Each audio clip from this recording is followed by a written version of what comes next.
Hello and welcome to another episode of the Chinese History Podcast. I'm your host for today's episode, Yiming Ha.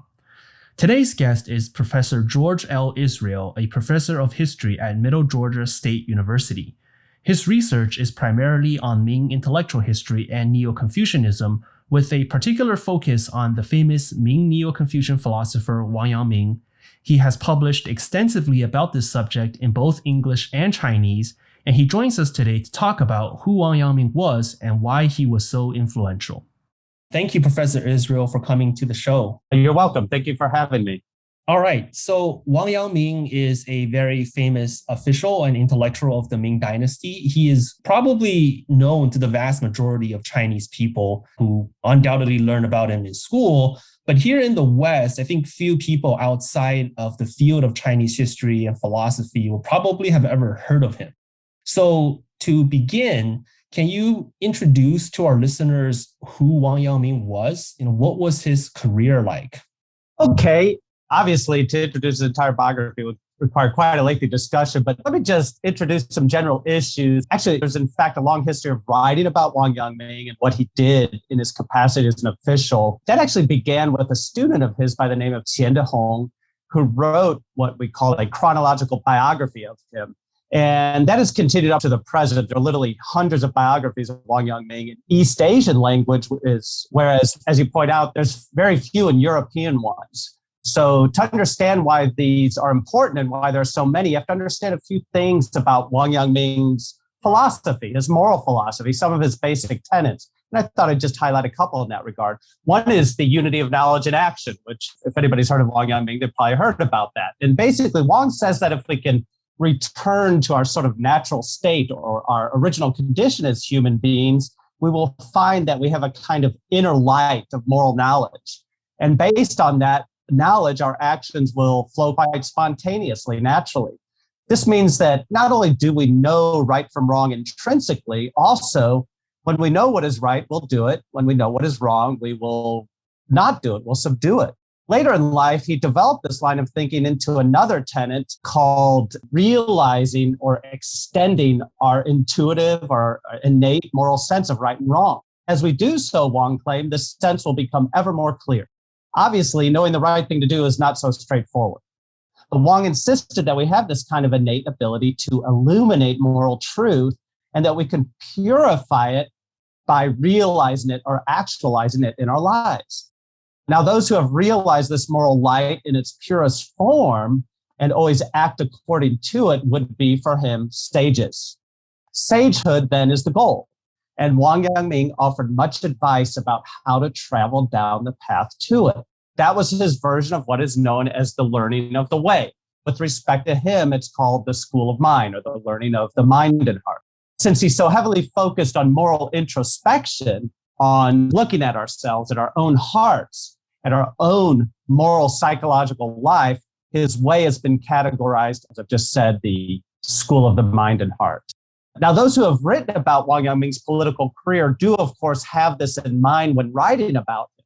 Now, some will say that what he did as an official was an extension of his philosophy, reflected his philosophy. So they tend to idealize the actions he took, and they write in the mode of what we would call hagiography, treating him as having achieved an ideal in ancient China that we call the unifying of sageliness within and kingliness without. Now, others have written more critically, especially those coming from, say, a Marxist perspective. Wang Yangming was, after all, a member of the educated elite in Ming China, and his political career involved conducting military campaigns to subdue armed disturbances and establish order among commoners. These scholars see his ideas as suited to curtailing the needs of the lower classes and hence perhaps in some sense as oppressive. In recent years, however, coverage has become more objective, less ideological. Now, as for his career and outline, Wang Yangming was born in 1472 to a gentry family in Yuyao. Now, this is a county located in the eastern end of Zhejiang province, near Ningbo, and hence close to the East China Sea. His father, his name was Wang Hua, enjoyed a stellar career as an official. In 1481, he obtained the highest examination degree and placed first on top of that. Now, that vaulted his father into a position at an important institution in Beijing called the Hanlin Academy. Now, that's where high officials often began their career. But for Wang Yangming, this meant that at a young age, he was rubbing elbows with the nation's elite, for his father brought him there to oversee his education. Now, eventually in 1499, at 27, after actually 2 failed attempts, Wang also obtained the highest degree. Thereafter, until 1517, and had for about 18 years, he held numerous official positions at the capital, some at a secondary capital called Nanjing. He served as a magistrate in Jiangxi province for a time. Now, none of these were particularly high-ranking or demanding positions, but yet he did have an important official career in that regard. Nevertheless, I should mention that although he didn't have particularly significant positions, he could be quite hot-headed and outspoken, and that did get him into trouble. Now, when the Zhengde Emperor, who was the emperor from 1506 to 1521, Zhu Houzhao, came to the throne in 1506, he quickly revealed the preference for deferring to his eunuch companions inside the imperial palace, as well as border military commanders. Now, this led to widespread protests among officialdom, ongoing clashes between officials and eunuch cliques who were controlling the reins of power. Some officials were arrested for doing their duty to protest, to remonstrate, and Wang Yangming got involved. He wrote a memorial to the emperor in protest. He too was arrested. Then he was lashed 40 times in front of the imperial palace. Following, he was imprisoned for a month and then banished to a lowly post in Guizhou. Now, this is a province located in the southwest, very remote, an undeveloped place. So what does this have to do with political career? You can imagine how humiliating and psychologically traumatic this must have been. His whole identity, his persona must have been shattered. Indeed, after arriving at that postal station, it's called Longchang, it's located in Xiuwan County, as he had done in the past, he turned to some kinds of like meditative practices to calm his mind and search for insight. He would engage in what's called quiet sitting, okay? He appears to have experienced some kind of enlightenment as a consequence. And after that, this is around 1508, 1509, after that, he came up with what remained some of his principal tenets. He determined that our mind-heart, if you want to call it that, our heart, our mind, is identical to what in Neo-Confucian tradition they call Tianli. It's been translated in many ways. Some say heaven's principle or pattern, some say nature's order. As well, he taught the principle of the unity of knowledge and action that I just mentioned. He did this in 1509. He taught these ideas at a local academy. This became a pattern for the rest of his life, as I'll mention later on, okay? What he decided to do is try to reform politics by turning to education and thereby set a movement in motion. So what was he teaching? I'm almost done with this part. It's a little complicated, but there's a theme here that's often missed. To say that my mind is identical to, say, heaven's pattern or nature's orders, to say this, the source of moral authority lays with me. This becomes a consistent position or a conviction for him. It is why he would later say that we are all sages. So he really moves the source of authority to the individual, to all people. Furthermore, something less discussed. You can see how this would be a challenge to political authority, potentially, say, the emperors. Another thing, Wang Yangming often spoke of how suffering and hardship are an essential element in the path to true learning and to discovering our hearts. He often said that we must reach the point where our concern for status, our desire to be recognized, our sensitivity to being ridiculed or belittled, we must overcome that.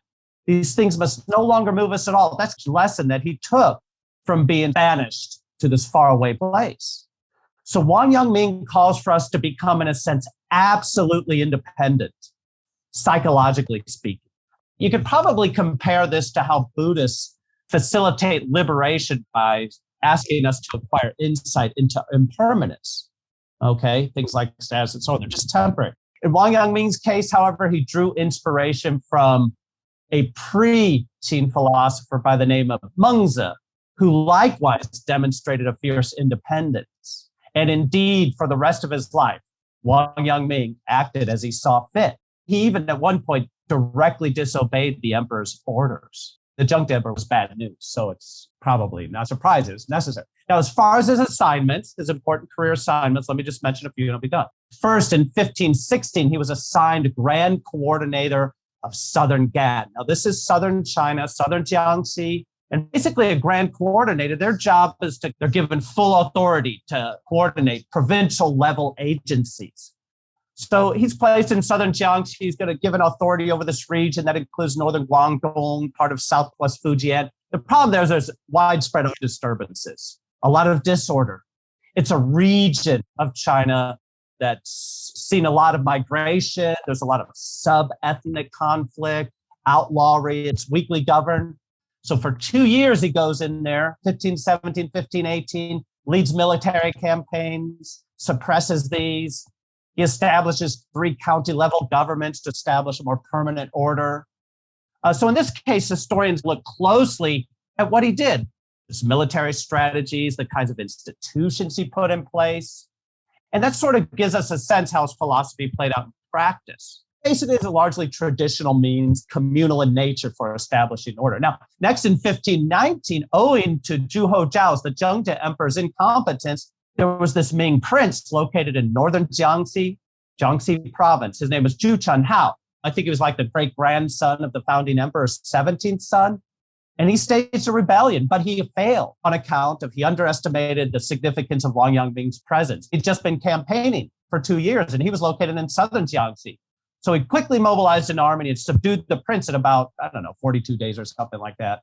In terms of using stratagem, a lot of trickery went on. He was a fan of the military classics. He studied them, he wrote commentaries on them, and he also organized armies from the ground up. Secondly, throughout this time, he continued teaching his philosophy of mind and heart to his students. So this is an interesting thing. It's said that while he was campaigning, he was quite unfazed during the rebellion. One moment teaching, one moment handing out orders.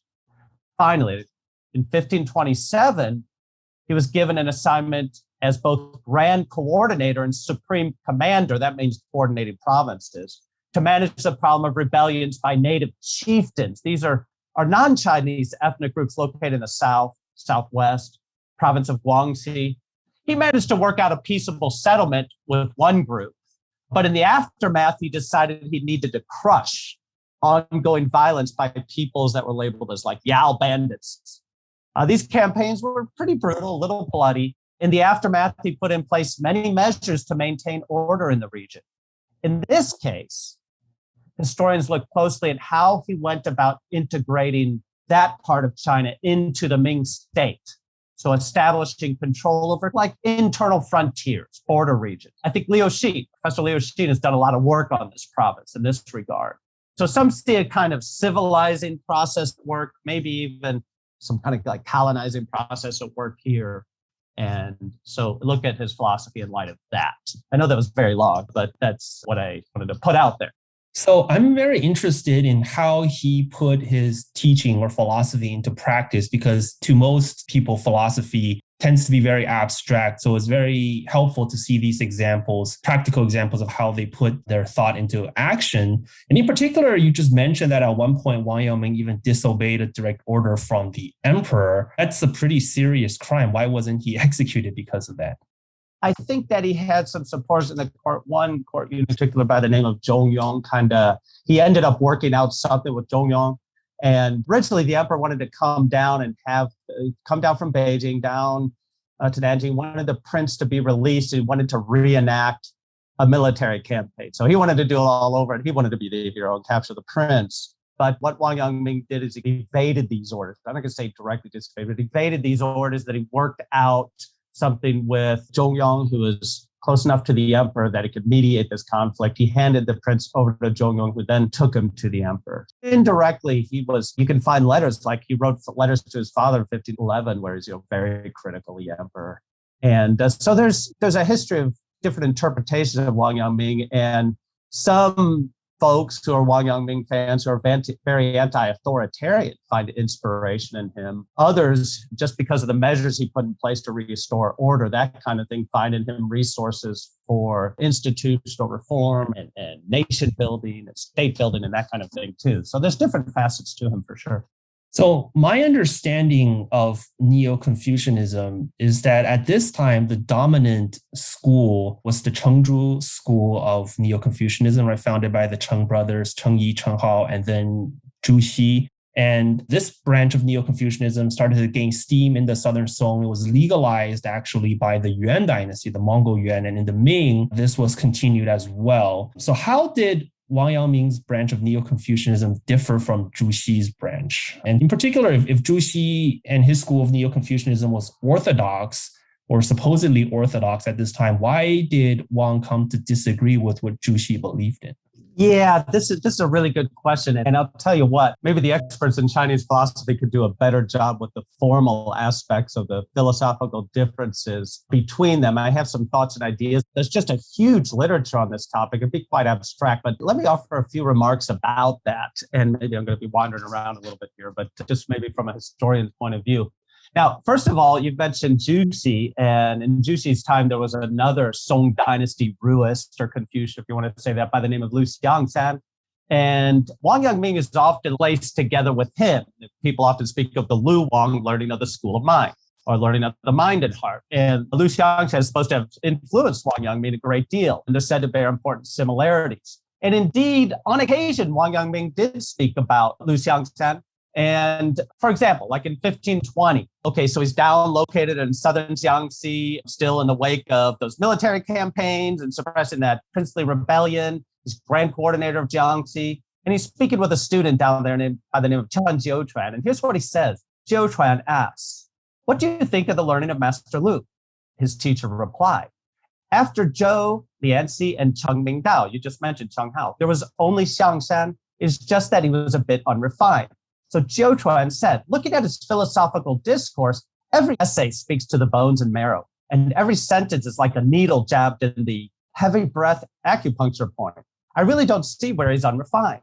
So Master Wang Yangming said he did indeed engage in moral self-cultivation, and in a way that is entirely different from those who conjecture, imitate, rely on, copy others, or search for answers by engaging in textual exegesis. But if you look closely, you will see the unrefined areas. After you put your efforts into this for a long time, you should see it. So what's he saying? From this passage, we could see two things. First, Wang Yangming warns against copying, conjecturing, exegesis, as did Lu. Indeed, throughout his life, Wang often asserted that an overemphasis on knowledgeability and interpreting text may become an obstacle to understanding our mind and heart and the way. The learning of the way, as he understood it. This, of course, is a criticism directed towards Chengzhu Neo-Confucianism. As it's well known, the Song Dynasty Confucian Zhu Xi had produced this grand synthesis, as you mentioned. It's reflected in commentaries he wrote on classical texts. Now, eventually, as you mentioned during the Yuan and Ming, that became the curriculum for schooling. It became a government orthodoxy. To prepare for exams, you'd have to study these commentaries. And of course, you'd have to take exams to serve in government and hence to rise in society and enter the halls of power. Of course, the goal of Zhu's program was to direct people down the path to becoming virtuous, ultimately, hence towards sagehood. It is just that his program became associated with power, and that sort of drained it of its original intent. When people studied Zhu Xi, they were trying to pass exams, attain office, accrue status and prestige. And for Wang Yangming, this could be quite inimical to realizing your sort of essential goodness, okay? He saw this. So Wang's kind of like, braininess won't necessarily equal wisdom. He says this in various different ways. Knowing a lot may not translate into knowing how to realize the goodness inside you and radiate that. So down 1520, Wang, he wrote a preface to a compilation of Lu's works, Lu Xiangsan's works, the Song Dynasty Ruist. He explains that wise emperors in ancient times drew a distinction between our self-centered self, our ego, and the way, what he calls the mind of the way. That's your genuine self, your mind and heart, your true self. Whereas the self-centered self is in danger, the latter is very subtle. So he's saying, people normally fail to see their heart. But that, for Wang, he says in this preface, that's your center. And your center is humaneness. Wang further describes this center, this humaneness, as sincere love and empathy, such as Wang Yangming's humanistic message. So this is what he also calls our intuitive knowledge of the good, which he asks us to realize and extend to others. Unfortunately, as he saw it, this simple and easy teaching, which he traced from ancient times to the present, remained obscured. And he placed part of the blame for that on Jussi's system, which he believed had become a bit too scholastic to bring it out clearly. And so the way he goes about this is he overturns Jussi's commentaries on various texts, like The Great Learning. He offers, this was a key text in Jussi's program. So what Wang Yangming does instead is he says, Jussi's version of this text is incorrect. His arrangement of it, it emphasizes investigating things and extending knowledge. It's too intellectualistic, okay? So Wang Yangming recovers an earlier edition, what's called the ancient edition, and he says this edition stressed being sincere, being truthful, or what's called establishing your sincerity. And so in this case, Wang Yangming sort of offers a different interpretation of the Great Learning, which stresses, again, moral introspection as the starting point for everything we do with respect to gathering knowledge and allowing that to determine how we act in our lives. The version I heard, like one of the popular stories that people often tell is that, Jussi has this, part of his philosophy is the investigation of things, 格物. And the story goes that Wang Yangming was trying to learn this and he was looking at bamboo, like investigating bamboo, and he couldn't figure out Jussi's ideals. And that was when he realized that, Jussi doesn't really make any sense. Is that a true story? Yeah, it is. The dating for this has been up for grabs. There's some scholars in China argue over whether it took place in the 1490s or late 1480s. Regardless, that would have mean that it would have happened when Wang Yangming was in his teens, or perhaps around 20 or so. It is a true story, as you stated. He took Jussi's idea that everything has a principle and that you could figure out what the principle with respect to that object is by investigating it closely.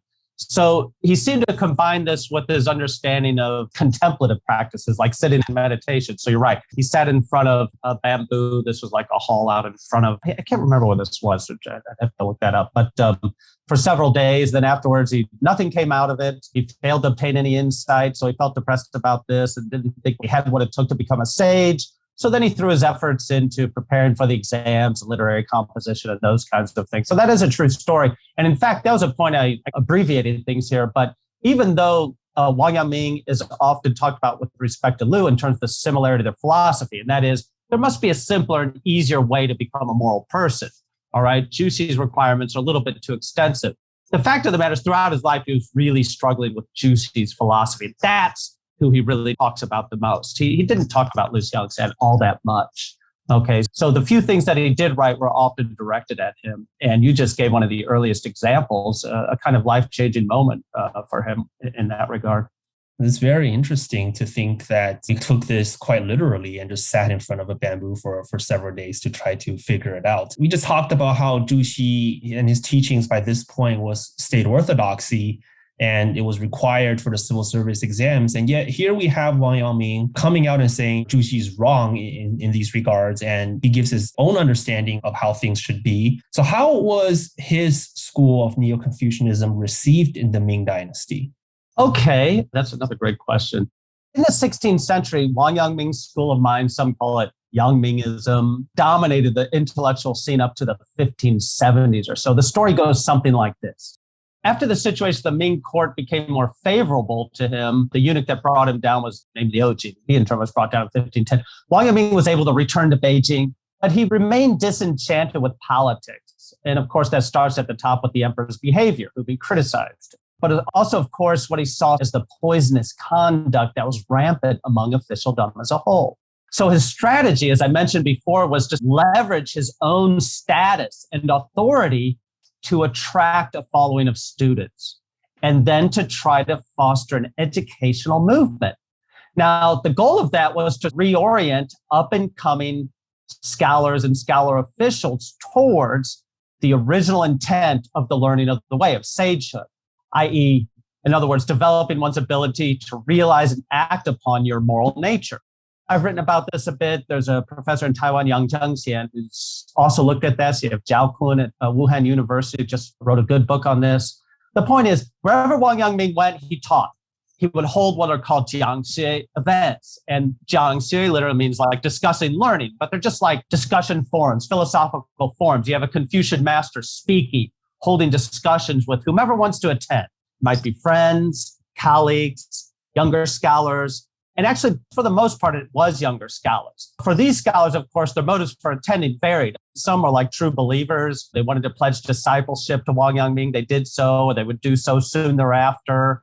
Others were trying to make connections. You have to realize that at this time, the volume of candidates trying to move through the examination system was swelling. But the number of degrees given out, the number of official positions remained rather stagnant. So there's like this growing pool of young men looking for more ways to advance themselves in this very competitive environment. And one way to do so was to cultivate ties with a Confucian master and an established scholar official. And that's what Wang Yangming was. And he was also making waves with his unusual ideas, okay? So when he's in Beijing, he cultivated a following. Then afterwards, he was in a place called Chuzhou and Nanjing from 1513 to 1515. Southern Jiangxi, 1517 to 1520. Then back home at Shaoxing, 1522 to 1527. In each of those cases, you have to imagine a situation where he goes to a temple or he goes to an academy, a private academy, and there's a big gathering. And the attendance there could be dozens, it could reach in the hundreds, as it did when he was in his hometown of Shaoxing.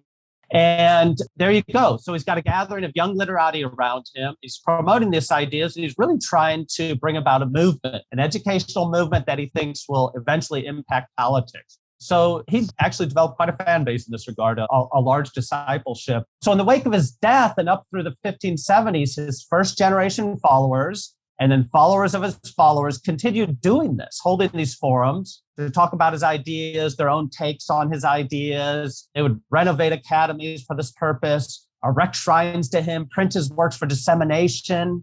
Of course, the extent and success of their endeavors, however, were quite politically dependent. So at first, periodically, Wang Yangming would fall out of favor, say, with the emperor, with the Jing emperor, because he became quite popular. His ideas could be a little anti-authoritarian. He grew a crowd around him. So the emperor was a little jealous of him and kind of proscribed his learning. Now, what sort of would help in that regard depended on who was around the emperor. And some of the people who were around the emperor over time might be followers of Wang Yangming, others not. They're called grand secretaries, which is the highest advisory position, the coordinated institution of the Ming Empire. So when Wang Yangming's students or admirers became grand secretaries, the movement might flourish. And this is what happened. For example, there was this grand secretary by the name of Yan Song. Now, no, he's not really a Wang Yangming follower, he's a corrupt politician, but he didn't mind supporting the movement indirectly. Another one was named by the name of Xu Jie. So, for example, after 1552, when Xu Jie, a close friend to many of Wang Yangming's most serious disciples, became a grand secretary along with them, like those disciples Ouyang De or Nie Bao, they would organize these large forums in Beijing, and the attendance there would number in the thousands. Okay, so I'm just going to say, during the 16th century, the school of mind was quite active, quite dominant. And then over time, it diminished a bit for several reasons I could look at in a moment here. Was Wang Yangming ever worshipped in the Confucian temple? I know that was a place where a lot of, not just Confucius, but a lot of eminent Confucian philosophers of later ages were also worshipped. Did Wang Yangming ever get into the temple? Actually, he was treated pretty badly at the end of his life because there's a political faction at the Ming court that didn't want him to rise to higher office and end up in Beijing. And also the Jing emperor became somewhat jealous of him because of the admiration that people had for him and his growing following. So after he died, basically all kinds of accusations were raised against him that he had, for example, conspired with the Ming prince whose rebellion he'd suppressed, who originally conspired with him and then defeated his rebellion, that he'd left his post unauthorized, that he was propagating false doctrines, these kinds of things. So right after he died, actually, honors or any kind of posthumous honors were denied to him. And also his title of nobility was removed. And so it wasn't actually until after the Jing emperor's reign, during the reign of the Qing emperor, which runs from about 1567 to 1572, that this issue was addressed, because the Qing emperor issued an edict asking that high officials who, had not been properly awarded posthumously be looked at again. And Wang Yangming was looked at again, and all these accusations were cleared out. And so he was posthumously awarded, and also his title of nobility was returned to be inherited hereditarily. And then during the Wanli Emperor's reign, right at the beginning of that, this whole issue of which Ming Confucian should be enshrined in the Confucian temple was raised and addressed at the Ming court. And eventually, at the end of 1573, I believe it was at 1573, that the Wanli Emperor issued a imperial rescript authorizing his being enshrined in the Confucian temple, although it took another, I think, 9 years or so until after Zhang Zhuzheng, the grand secretary, died, that finally happened. He was enshrined along with 3 other Ming Confucians. So that's kind of the story of his treatment over the course of the 16th century. I see. So what about after the 1570s, going into the late Ming and also into the succeeding Qing dynasty? How did Wang Yangming and his school of mind fare? Yeah, that's a really good question. So there's a lot of different ways to look at this. Jiangsu movement, I talk about, persisted into, say, the 1570s or so. And then there was an official at the Ming court by the name of Zhang Zhuzheng, who didn't like this sort of seeming like factionalism that the Wang Yangmingists could introduce to politics. He wanted more discipline, centralized power, that kind of thing. And so he prescribed those kind of lecture form activities. And that had a dampening effect on the movement. Nevertheless, we should say that as far as the reception and influence of Yangmingism, a substantial body of scholarship has accrued around late Ming intellectuals who were influenced by Wang Yangming, like Li Zhi.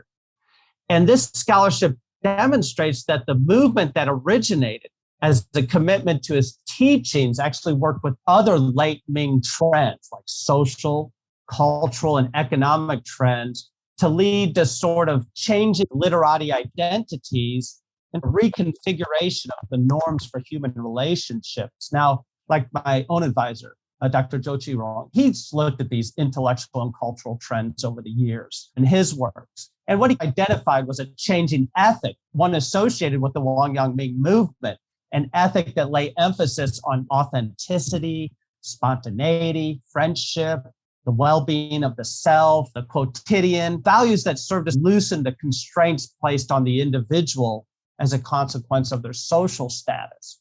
Okay, so this is one late Ming trend where sort of his ideas about the nature of subjectivity, individual independence, that kind of thing have a broader impact, perhaps.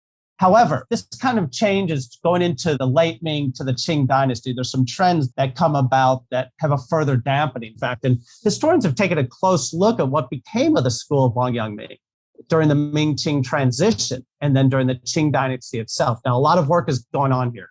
But in general, the movement he inspired faded out or it was replaced by other trends. We could just say that Ming cultural change inspired by Wang Yangming's school of mind maybe persisted in just subtle ways, as I just mentioned, culturally speaking. But politics plays a role in this too. As I mentioned, this is 1579. This is during the Wanli Emperor's reign. There's this powerful official, Zhang Zhuzheng, who represses the movement, closes the academies where much of this activity took place. But other things are happening too. We see a revival of Buddhism in popular and elite forms. The educated elite turn their energies to, say, marketing their writing in a growing commercial economy. Others become more preoccupied with matters of administration. Others turn back to Chengzu Neo-Confucianism. So there's a lot of different trends at play here, and the Wang Yangmingism kind of fades out. And during the Qing dynasty, such movements, as we saw during the Ming, like the academy movement, where literati uses them as a physical space for advancing their agendas, the Qing dynasty prohibited such activities. But also during the Ming-Qing transition, the troubles that the late Ming saw, the Manchu invasion, this kind of correlates with a major shift in the way scholarship is conducted. The intelligence of the late Ming, they felt they're in a state of crisis. They're looking for reasons for the causes of decline. They reevaluate the past, and a lot of blame is thrown at Wang Yangming and his supposed intuitionism. Supposedly, this philosophy had the impact of throwing out norms. And so scholars set out again in search of the true teachings of the ancients and for a more reliable version of the tradition, Confucian tradition. So we hear about how Gu Yanwu, he's a 17th century Ming-Qing scholar. He's said to represent a new spirit of inquiry that emerges in the early Qing. And he attacks the Wang Yangming school of Neo-Confucianism. He accuses it of subjectivity, He believes it scorns book learning. There's too much empty speculation, too much emphasis on moral introspection. He thought this debilitated the intelligentsia. So he embraces a new methodology that's known as evidential research, or eventually what's called hand learning.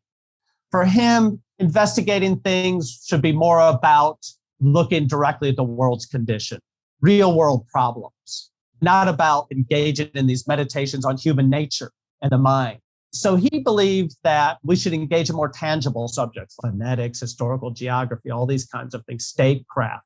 And after his time, this kind of focus on evidential research became the order of the day. And it was kind of believed if we go back to the classics and uncover their timeless wisdom through textual research, we'll find moral truth in a different way, and we'll find it in a way that it exists objectively, and we can use that to reform institutions.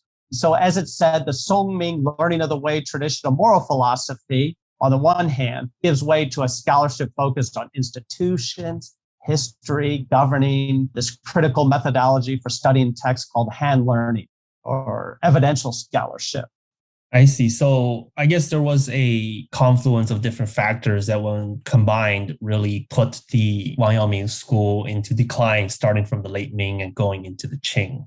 Yeah, there really is the confluence of factors. Now, I should mention something here, because although some scholars have seen a pretty serious disjuncture between the Ming mode of learning, as you'd see it in the school of mind, and this kind of hand learning or evidential scholarship that dominated during the Qing. Others have seen continuity between the Ming and the Qing. So there's an ongoing scholarly debate in this regard that goes back for decades. But one thing that I should mention here is that newer scholarship and ongoing research is revisiting this idea that the learning of the mind declined and nearly disappeared. I just saw a dissertation by a scholar by the name of Wang Tao. It's called The Spread and Development of Yangming Learning in Jiangxi and Zhejiang provinces during the Qing Dynasty. So now, and I know this is happening in China too, we're seeing much more subtle historical research going on to give us a better understanding of the persistence of Wang Yangming's writings, their study, a reverence for him in different parts of China. And so I think we'll see how this picture changes. And as we know, during the late Ming, there was a revival of interest in Wang Yangming. It's been attributed to trends in Japan, which we can get to. But now other scholars might be saying there might have been internal developments at work here. So this is an interesting topic, and I expect to see a lot more work in the coming years on this issue of the status of Wang Yangming's school of mind during the Qing Dynasty.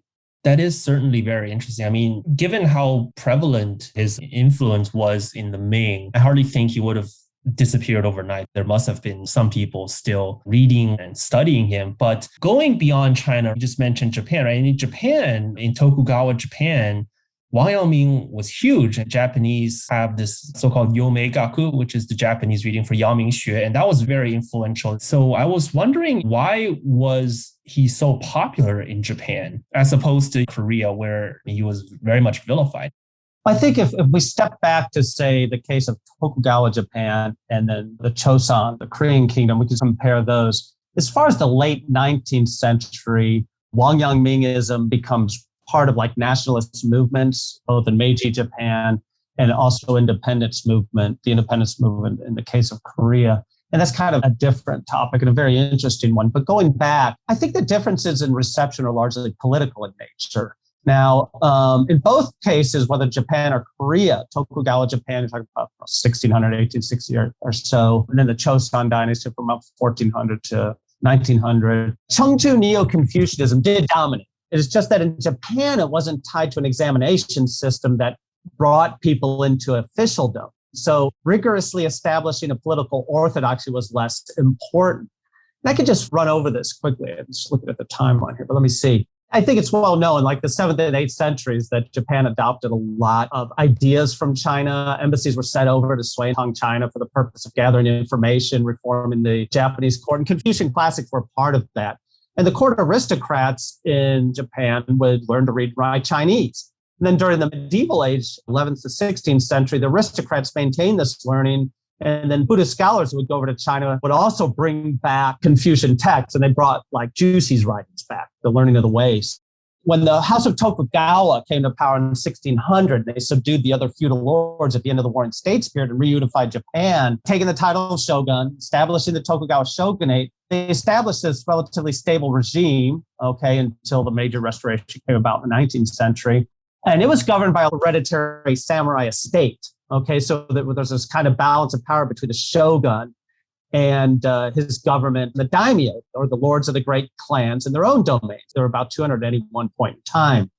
Now, at no point in time did the shogun or daimyo establish a kind of examination system that became the basis of recruitment into the upper ranks of their government. So the samurai status was largely hereditary. The founding shogun, Ieyasu, on top of that, he legitimated his government by all kinds of means. Along Buddhist lines, he claimed to be an avatar of Yakushi, the Buddha of healing.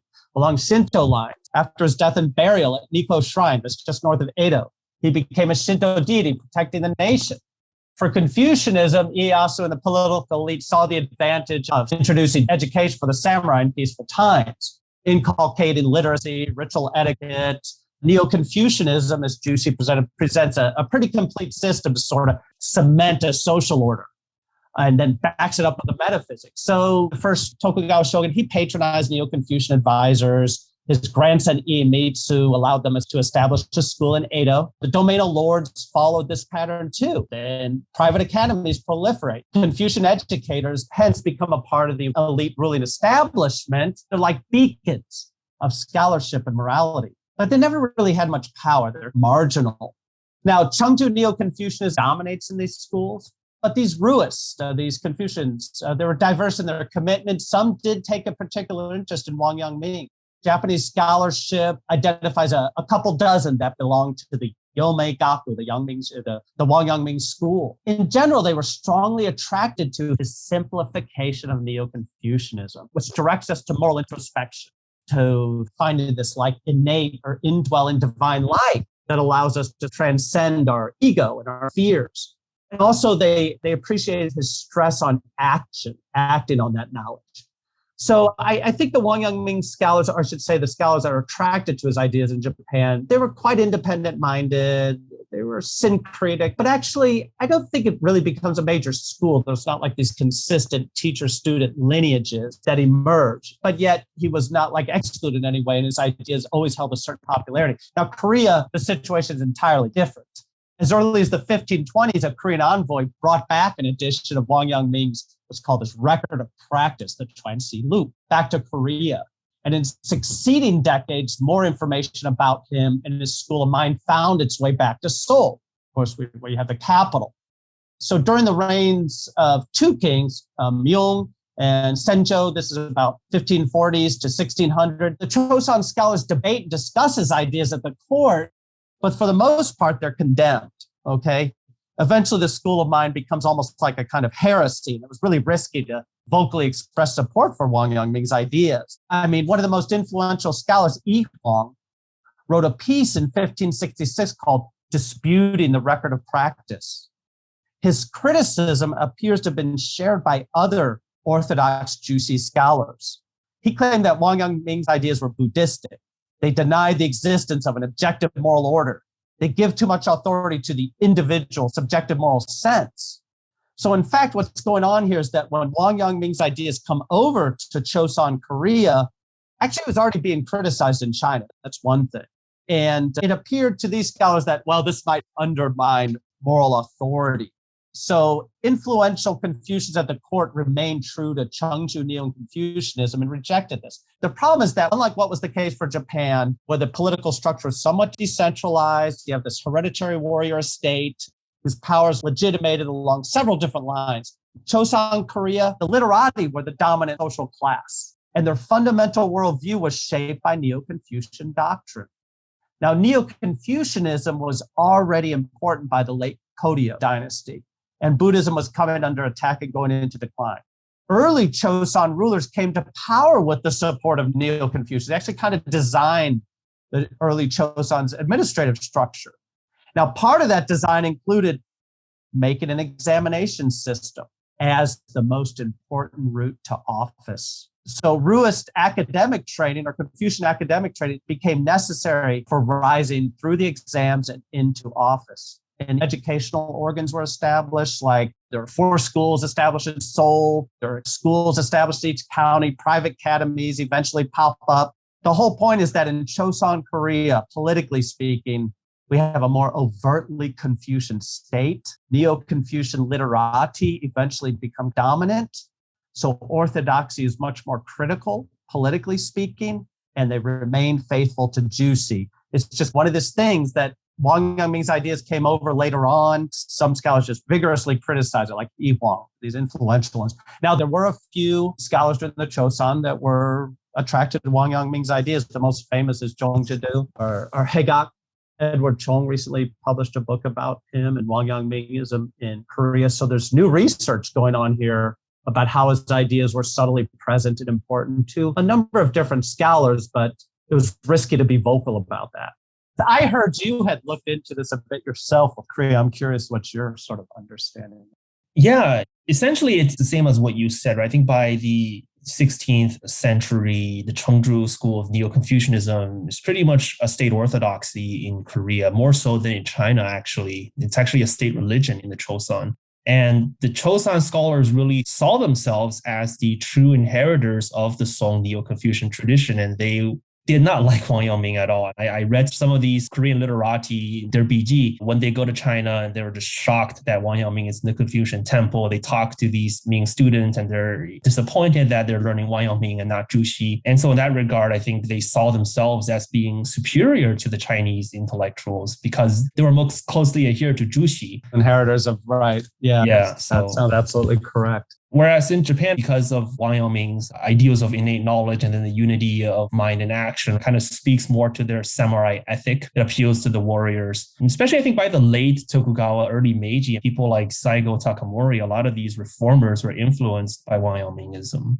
Yeah, there's certainly a line of illustrious Wang Yangming teachers that belong to the Tokugawa period. And it's said that now, this kind of idea gets brought in the late 19th, early 20th century. There's some nationalists in Japan, Tetsujiro, and I can't remember his name clearly. But there's a number of different nationalists promote Wang Yangmingism, and they write biographies of him, and also people who are influenced by him during the period of the Meiji Restoration, like the individuals like Yoshida Shoin and Saigo Takamori and so on. And although they probably I'm not going to say Wang Yangming was the one sort of person that influenced. There were multiple influences work there. They're definitely very familiar with his ideas. And like you said, his emphasis on acting on your moral knowledge was an important dimension of their understanding of him.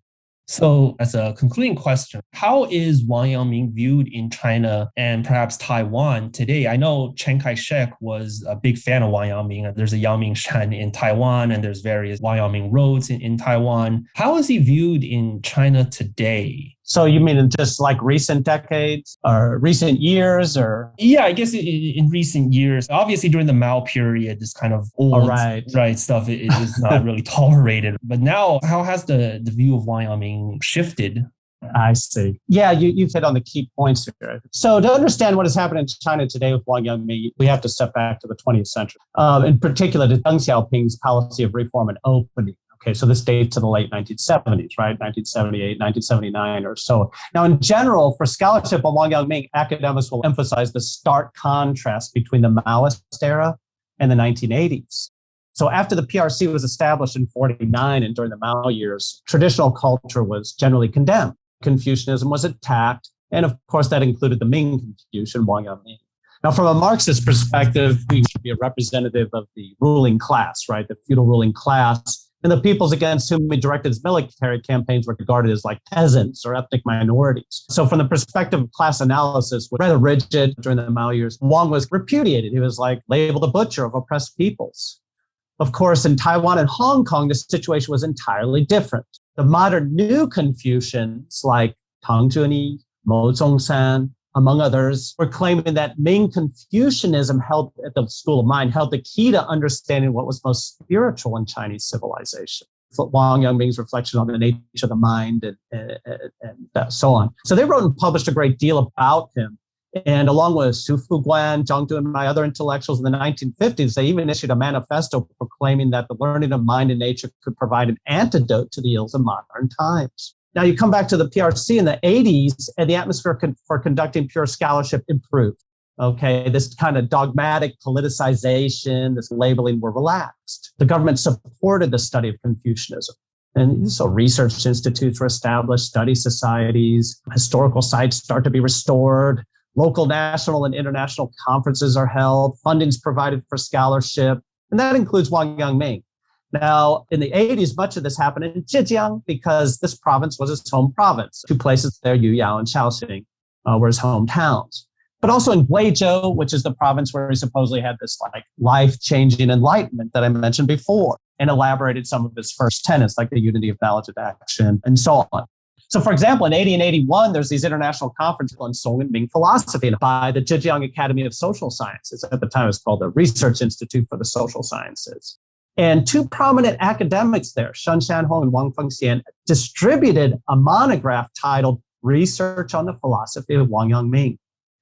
And this is interesting because in it, they affirmed that he's a far-sighted individual. He had put forward this theory that we're all sages, that we intrinsically possess knowledge of right and wrong, and that basically his ideas promote notions of human equality and that they're amenable to basically liberal tradition. Wang Yangming could serve as a native resource in that regard. So this is a very different time now, right? It's a little bit more open atmosphere. In 1989, that same academy and Zhejiang worked together with a Japanese scholar by the name of Okada Takehiko. He had taught at Kyushu University. And they restored Wang Yangming's tomb. It had been damaged during World War II. It's located at the foothills of the Xianxiao Mountains in Shaoxing. Now, more recently, it's been even further renovated. This big park, Yangming Park that sits in front of it. This big ceremony was held there in 2018 to celebrate the opening of it. Similar events from the 80s to the present have happened in Guizhou, Guiyang, capital, and up there in Xiuwen County, where the Longcheng Postal Station is located. Conferences have been held there. He stayed in a cave there. He built a hut. Locals helped him build that hut. So I would say that the people of Xiuwen County, probably where all this happened, are quite proud of this history. Now, in 1999, the People's Government of Guiyang funded restoration of this area. And so now there's a park there, a statuary display, and a museum. All of this has only been further developed since that time. And now it's a great place to visit, to be honest. There's this giant statue of Wang Yangming that towers over the city. And since the 2000s, similar things have happened any place he's been. Yuyao and Shaoxing, you find the same thing, his hometown. In 3 counties he established down there in the Nangan as Grand Quarter, the Nangan region, that is southern Jiangxi. Heping and Guangdong, Pinghen, Fujian, Chongqing, Jiangxi. They now all have Wang Yangming parks, statuary, museums. They're beautiful sites. They're worth a visit.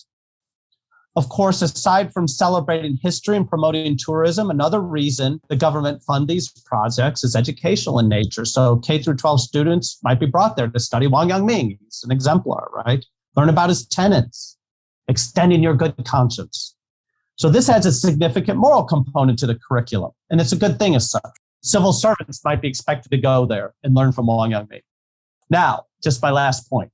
These kinds of activities have burgeoned over the last few years, and there's a very clear reason for this, and that is President Xi Jinping. He's expressed a fondness for the Ming Dynasty Confucian and scholar official. He even said, Wang Yangming's philosophy of mind truly is the quintessence of China's traditional culture. It is also one of the starting points for boosting the cultural self-confidence of the Chinese people. So actually, close observers follow his kind of list of people in ancient China that he'll talk about periodically. He talks about Confucius too, right? So close observers have noticed he periodically talks about the unity of knowledge and action, for example. So he's linked Wang Yangming to the goal of national rejuvenation. And so this kind of has spawned a lot of activity. Businesses open academies, like the Wang Yangming Philosophy Academy. They offer training sessions on his ideas. How to improve your business practices, bring success. Conferences bring people together from diverse sectors of society. Bookstores have these trade type publications that talk about his life and philosophy in a way that's more accessible to broader audiences. So that, I think, is some of the things that have been going on since the 1980s. I remember we were on a panel together in the AAS for 2019, and you showed these pictures of these huge statues and memorials that were being built in China for Wang Yangming just in this past decade alone. So I think it's really interesting to see how he is brought up again today in a different political context and atmosphere and used by China's President Xi Jinping for China's rejuvenation. Yeah, of course, Confucianism, as we've talked about for the last hour, it's always been closely tied to the state.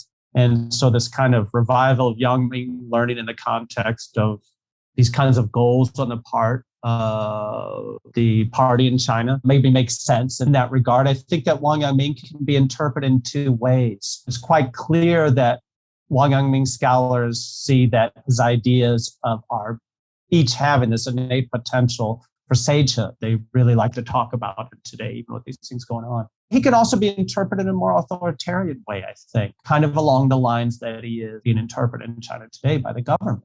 Okay, so there are these different facets to Wang Yangming, and that in itself, it makes for a lively sort of discussion, I think. Yeah, certainly. And I think there's a lot more for scholars to look into regarding Wang Yangming. But thank you, Professor Israel, for taking the time to come to the show. I know Wang Yangming is a very famous figure in China. He's very well known to China and perhaps to people in Japan and Korea as well. But in the West, like we talked about in the beginning, is relatively unknown. So I really appreciate you taking the time and explaining to our listeners just who Wang Yangming was and why he's so influential. Okay, well, thank you very much. I've appreciated it. It's been my honor to be on your podcast, on your show. And great. Thanks so much. No, thank you. And so that concludes our interview for today. Thank you for listening to the Chinese History Podcast. All right. Take care. Thanks again.